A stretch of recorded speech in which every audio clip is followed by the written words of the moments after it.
Welcome to my life! Ngayong araw, samahan niyo akong pumunta sa kainan. Siyempre, kainan to, kaya dapat kasama ko kayo. Hala! Bali, hindi siya normal na handaan kasi ang araw na to ay napaka-espesyal para sa kapatid ng aking boyfriend. Kasi, wedding nila ngayon. Diba sana all? Bali, andito na nga pala kami sa simbahan. Iniintay na lang namin mag-start. Pero syempre, bago yun, mag-aura-aura muna tayo dito sa gilid. Syempre, hindi tayo magpapadaig. O, diba? Mukhang ikakasal. Uy, eme. Dahil nakapag-picture na ako, ay umuna na ako sa kanila kasi gutom na ako. Tara, kain tayo. Uy, hindi pa, joke lang. Balik sa simbahan, balik. Bale, andito na nga pala kami sa loob ng simbahan. Kasama ko yung anak ko. Uy, hindi mo yan anak. Bawal pa. Masyado ka pang bata. Maghihirap pa. Ang arte. Well, nagsisimula na nga pala dyan yung ano bang tawag dyan? Yung pumapasok na sila isa-isa. And then, andito na yung grooms. Yan, napaka-pogi. Sana all. At ito namang mga bata, mga chikiring, ring. Ako na lang yung kumanta kasi wala siyang voice. Bakit ba? Pakialamero talaga. Habang pumapasok sila isa-isa doon, ay hayaan mo sila doon at ako'y busy dito sa aking anak. Well, andito na yung mga abay at may inaabangan ako ditong isa, yung boyfriend ko. Kasi napaka-pogi niya ngayong araw. Ngayong araw lang. Ang tagal naman. Siya lang yung pogi dito. Andito nga pala yung papa ng aking kargang bata.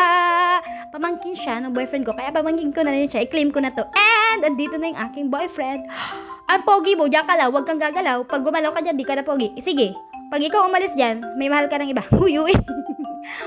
At ito yung bunso nilang kapatid. Oh, napakaganda. Tan ka pa. May jowa na yan kaya. Bala kayo dyan. And then, andito na yung mama at papa nila. Kailangan ko isa-isa para makilala nyo. OMG, andito na si ate. Ang napakagandang bride. Kasunod ako naman, please.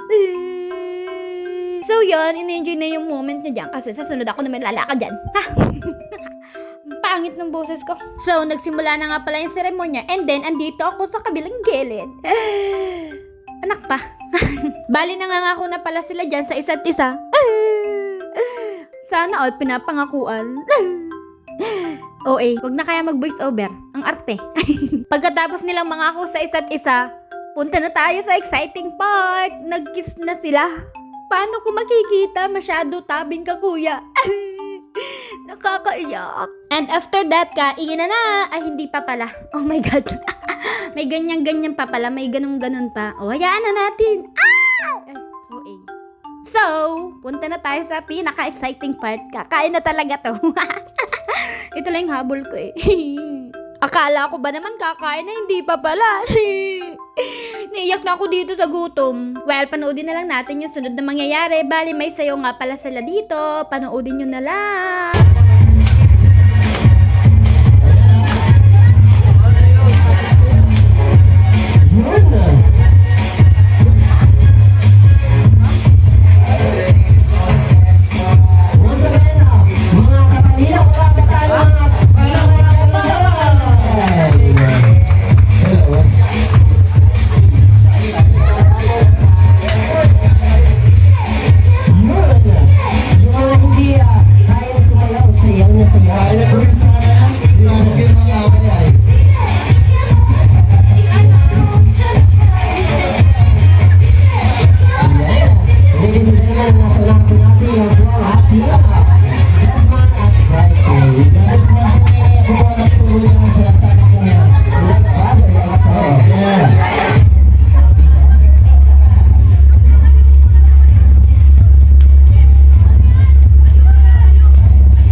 Akala nyo kayo lang ang masaya. Mas masaya ako pag-uwi kasi may balot akong ulam. And then, ihatid na ako ng boyfriend ko sa bahay. Bye-bye!